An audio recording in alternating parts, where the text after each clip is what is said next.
Hey, Diamonds, what's going on? Now, I don't typically do commentary on Watch What Happens Live, but I caught the episode that my bitch Christine from Selling Stunstead, y'all know I love her, don't play, right? And that Erika Jayne was on there. First, let me just say this. Andy, you just be in reunion mode all the time because you had a mini reunion with Christine about Selling Sunset. And let me just say this.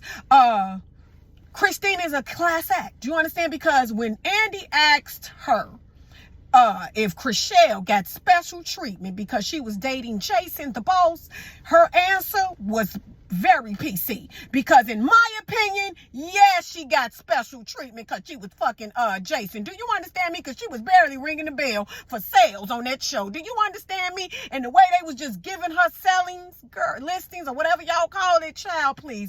There was definitely some favoritism. Do you understand me? Okay. With that being said, I am Team Christine because I do not believe no damn Emma friend told her that Christine offered him $5,000 so he wouldn't do business with her. $5,000, that's chump change to her for one. And for two, where is the proof? And Andy gonna say, well, why Emma say that? Because it's Emma, and Emma does not like Christine. And they all wanted Christine off this show. So now they got what they asked for. So I can't wait to see that dry ass season next. When they all got storylines, that's what?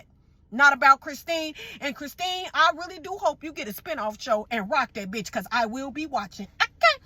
With that being said, Andy Cohen asked Erika Jayne, who was clearly just, was you high on something? Are you popping pills this year?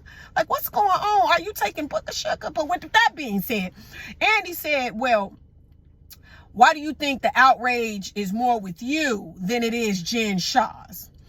You know why, Erika? Because I said that you didn't personally steal the money from them victims because you're not a lawyer. You don't know how to do the legal and all of that. But what I will say is, and I'm going to continue to say this, I think you knew about it because your LLC was involved. And for the courts to be coming after you the way they coming, bitch, you cannot say that you was oblivious to that. And the other reason why I can't speak for other viewers. The reason why you left a distaste in my mouth is the way you handled those victims. Do you understand me? Your lack of empathy, consideration, and all of that. Do you understand me? Why you didn't have no fundraiser and try to get money back to the victims? You did nothing. And you just paraded around and had the nastiest attitude towards the victims and towards the cast. So that's what I was outraged about because I'm going to be honest.